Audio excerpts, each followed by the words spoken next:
Salut, salut. J'étais en train de faire un peu de lecture, vous voyez.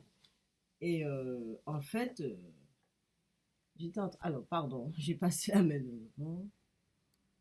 Voilà, ok. Donc, je voulais vous partager avec vous.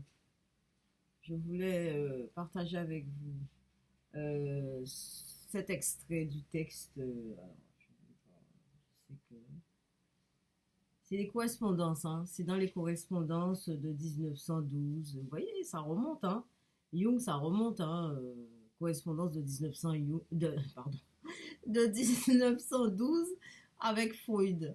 Alors, c'était par rapport à l'inceste et je voulais vous lire cet extrait parce que c'était pour montrer à quel point, en fait, à quel niveau Jung et Freud ne s'entendent pas, quoi. Et ils ont vraiment des différences au niveau de leur pensée, c'est quand même caractéristique.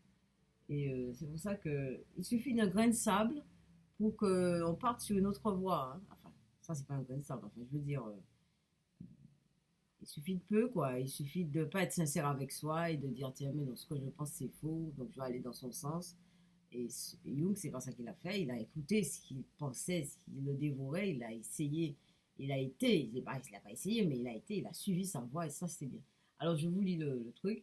Alors, pour moi, l'inceste ne constitue une complication personnelle que dans des cas extrêmement rares. Le plus souvent, il représente un contenu hautement religieux. Alors, l'inceste et la religion, enfin, quand Jung parle de religion, c'est pas oui, c'est aussi prier, la foi, tout ça. Mais on va revenir dessus, hein, progressivement. Je vais vous lire des extraits et bout à bout, on va y arriver, hein. Voilà. Mais il faut mettre ça entre parenthèses, religieux. Bon.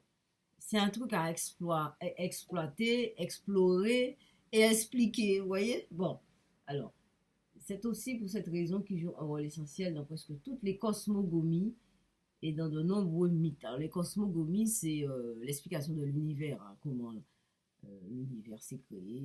Chez les hindous, ça, alors là, il y a une épaisseur d'explication enfin, au niveau des Védas, des trucs. Bon, c'est pas ça. C'est-à-dire, c'est vrai que Jung a été se balader par là aussi, mais c'est pas ça, c'est moi qui dis ça. Bon, c'est pour vous expliquer cosmogonie. Alors, mais Freud s'en tenait au sens littéral du terme et ne pouvait comprendre la signification psychique de l'inceste comme symbole. Voilà, il restait au premier niveau. Freud restait au premier niveau. D'après Jung,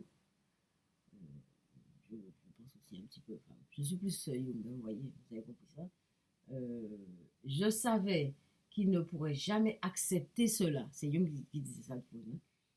Lorsque Jung, travaillant à son ouvrage sur la libido, parvint à élaborer sa propre conception de l'inceste, il savait par avance que cela lui coûterait l'amitié de Freud. 2 mois durant, ce qu'il dit, ce que Jung dit, je n'ai pu toucher à une plume, tant ce conflit me torturait. Faut-il taire ma conception ou risquer notre amitié?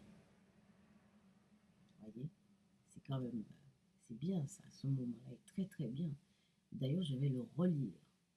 Je vais le relire parce que c'est des choses fondamentales. Vous voyez, quand je parle de groupe pour essayer de comprendre une théorie, une pensée, moi je trouve que euh, on devrait s'approcher plus à ce qui est écrit.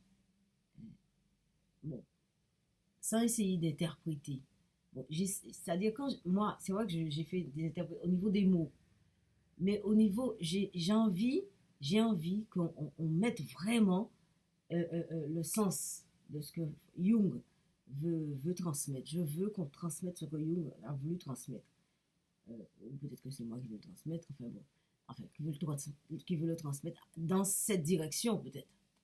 C'est aussi une direction. Bon, alors je relis le passage. Pour moi, l'inceste ne constitue une complication personnelle que dans des cas extrêmement rares.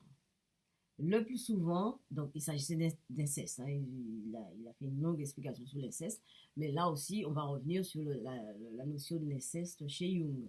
Vous voyez, on va revenir là-dessus. Alors, le plus souvent, il représente un contenu hautement religieux, il dit ça de l'inceste.